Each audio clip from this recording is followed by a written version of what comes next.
राज्य में आज स्कूल कॉलेज मान छुट्टी पड़ा।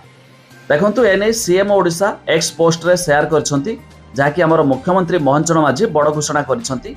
हेले स्कूल पुणी केबे ओपन हेबो जहाँ आम भिडियो रे जानिबा शेष पर्यंत देखंतु। एकथा जानिथिबे पूर्व निर्धारित अनुसार मे मास 6 तारिख रु जून मास 19 तारिख पर्यंत स्कूल छुट्टी हेबार थिला। हेले बढ़ुथिबा खरा को नजर रखी मुख्यमंत्री मोहन चरण माझी यह घोषणा कर दैछंती। जानिबा संपूर्ण अपडेट ता पूर्व वीडियो को लाइक करंतु, सब्सक्राइब करना थिले एवं सब्सक्राइब करी पाखर थिबा घंटी चिन्ह को दबाई दियंतु। देखंतु प्रबल ग्रीष्म प्रवाह को दृष्टि रखी मान्यवर मुख्यमंत्री मोहन चरण माझी आसंता काली ठारू स्कूल पिलांक पई खरा छुट्टी घोषणा करिसेंती।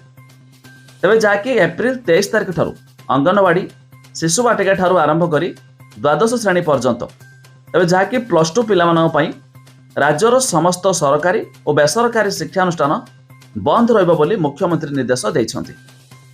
तबे एही समय मध्यरे अंगनवाड़ी पिलांकु सेमानक घरे सुखिला खाद्य जोगाई देबाकू निष्पत्ति होईछि।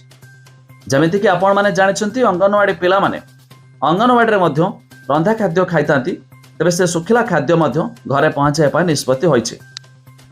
ता छडा देखंतु उभय सरकारी और बेसरकारी कॉलेज पिलांक पई राज्य सरकार एप्रिल 23 तारिख ठारू अन्य देश पर्यंत छुट्टी घोषणा करिसेंती। तबे जानतु अनिर्दिष्ट काल पई छुट्टी हैला।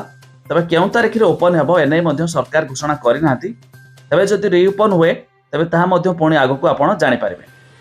तबे एही समय पूर्वरु निर्धारित परीक्षा गुड़िक निर्दिष्ट तारिख रे हेबो एवं संपृक्त अधिकारी माने एथिप्रति जत्नवान हेबाकू निर्देश दिया जायछि। एहा सहित हॉस्टल पिला माने चाहिले एही छुट्टी समय रे हॉस्टल रे मध्य रहि पारिबे। तबे जो पिला माने हॉस्टल रही पाठ पढ़ुचंती सेमाने मध्य हॉस्टल रही पढ़ी पारिबे। तबे आपण जानिले शेयर करी सांगसाथी मानकू निहाती भाबरे जणाई दियंतु।